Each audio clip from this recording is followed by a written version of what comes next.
I'm in shock still. I believe the polls, the experts, mainly the betting. I was resigned to suffering through 4 more miserable years, or 8 more years of this. Raise the federal minimum wage. Make sure women get equal pay. The Democratic left is so smug, entitled, so wrong on the most important issues like debt and economic growth. But I assumed we were going to have to suffer under their rule for many more years. And yet, now, we don't. We have a fresh new voice. So now what? What'll Trump do?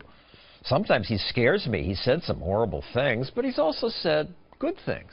Who knows what he really believes or would do? So to get insight on that, let's talk to a Republican, a Democrat, and a Libertarian.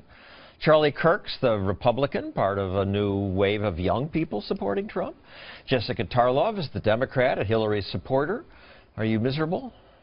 I mean, I like being with you all, but electorally, I am quite miserable. Good.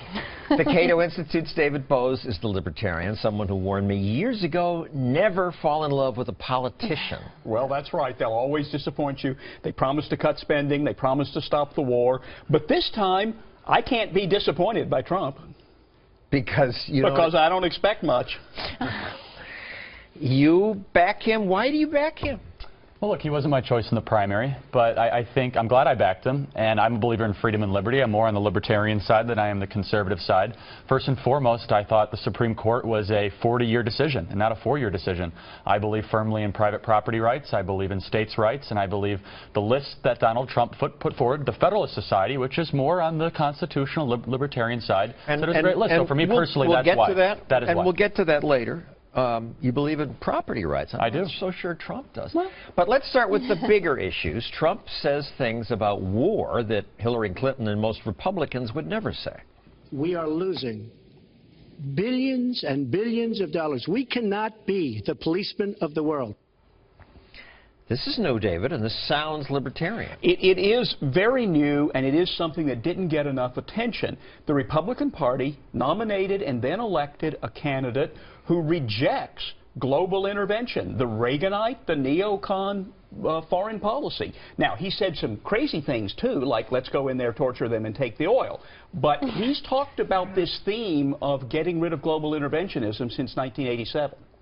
But his advisors are neocons? Yeah. I mean, this is part of the what can we really believe about him. I mean, I thought that was smart, especially since he was trying to target, I mean, I don't know if he planned it this way, but when you're reaching out to disaffected Democrats, and a lot of people, I mean, across the Democratic Party, there's recognition that the Iraq War was a mistake.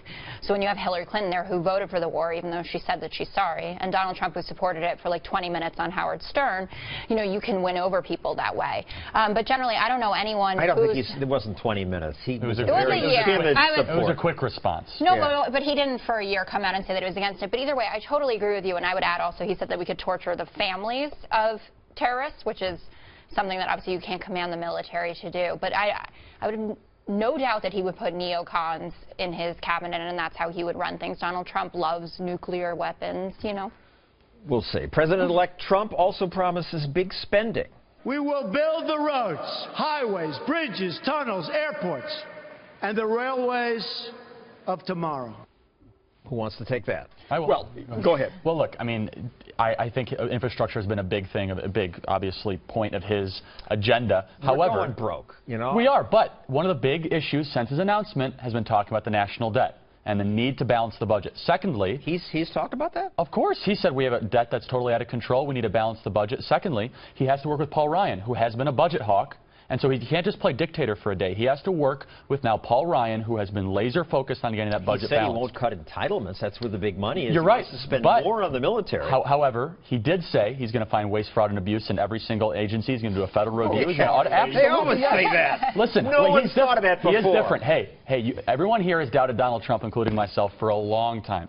I think a dose of humility before he enters the presidency won't do anyone any harm. Because we all said he wouldn't win the primary. We all said he wouldn't win the general. Maybe he might surprise us and actually do what he says he's going to do. He wants to cut taxes, which I'm for. He wants to increase spending on the military, increase spending on infrastructure, and not touch entitlements. I don't see how you balance the budget. It's impossible. Do you think he'd sign a budget if Paul Ryan put some, I would say, slight reforms to entitlements? I say absolutely yes. He has told Paul Ryan, when I'm president, you're in big trouble, buddy. Now, He also had a maybe great that'll go meeting away. with him recently, right? So, hey, I think I'm Donald having a Trump... great meeting with Jessica, I think, but look, we agree on I think much. if we want to advance the cause of freedom and liberty, we want to balance the budget, we want to cut taxes and go after bad regulations, we're more likely to do that with Donald Trump than Hillary Clinton. On some other show, I want you to Low explain bar. the difference between freedom and liberty. I would love to. Okay. What scares many Americans most about Trump is what he said about immigration.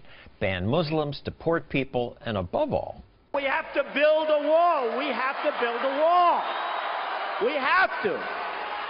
Charlie, the terrorists don't come in from the Mexican border, and a wall doesn't stop people. They go over, they get visas and fly in. Sure.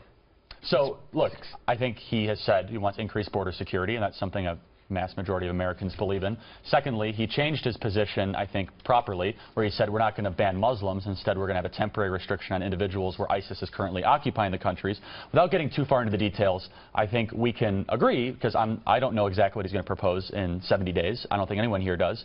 But I think we can all agree that we do have problems on the southern border, and Hillary Clinton, even 8 years ago, said we need to have increased border security. So this is a bipartisan Gang of issue. Eight said that. I mean, Without a doubt. Look, and they wanted more agents. Yes. So the premise here is what can we expect? And he has said that he's going to dedicate more resources and more funding towards the southern border, and I think that's a good thing. And the immigration comments you would think would turn off Latinos and minorities, but you pointed out to me that more blacks and more Hispanics voted for Trump than voted for Romney. That's right.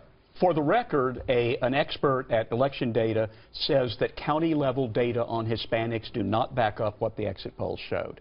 Also, the vote isn't done yet. I mean, they are still counting. But that could be listen, true. That's fine. That's true. That's it is respectable. true. But listen, Donald Trump has, and I say this as someone who thought that the polls were right when they said he would get 1%, maybe, of the black vote. Sure. He has done better than I expected with the attitude he's taken from the start with minorities. You know, with criminals and rapists, about Mexicans. You know, the "what do you have to lose" strategy. He has stunned in every possible category.